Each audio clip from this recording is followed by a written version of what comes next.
সালামু আলাইকুম গাইস। আজকে আমি নতুন একটি ডকুমেন্ট পাবো, এই জন্য আমার বন্ধু গালিবকে নিয়ে ডকুমেন্ট অফিসে যাচ্ছি। তো আপনারা সবাই দোয়া করবেন যেন আমি পরিপূর্ণ সুস্থভাবে ডকুমেন্টটা হাতে পাই। দোয়া করবেন। তো হ্যালো গাইস, তো অবশ্যই শেষ করলাম বার্লে চিত্তাদি বার্লে রিপাবলিক রেসিডেন্স অফিসের সামনে। তো এখানে আজকে আমি রেসিডেন্ট পাবো, রেসিডেন্ট কার্ড পাবো, কার্ডটা দিয়ে দেন তা। তো এখানে আজকে আমি পাবো। তো এখন ভিতরে যাব। তো আপনারা সবাই মজার। তো হ্যালো গাইস, এখন অবশেষ আমার হাতে আমি কার্ডটা পেয়ে গেলাম।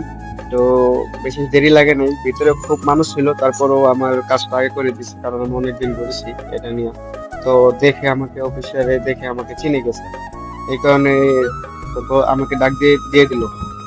তো তাড়াতাড়ি পেয়ে গেছি।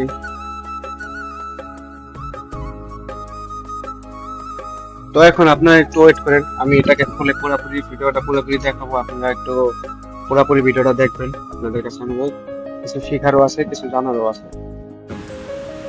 হ্যালো গাইস, এখন আমি এটাকে ওপেন করব।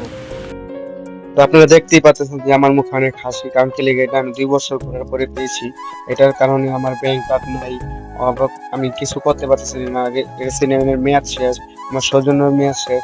তো এটা পাওয়ার পরে এখন আমি অনেক খুশি। তো এটার মেন হলো, এটা হলো বাংলাদেশের আইডি কার্ড। তো এটা দেশে রেসিডেন্ট বলে থাকি।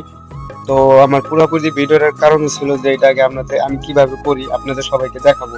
ধন্যবাদ সবাইকে।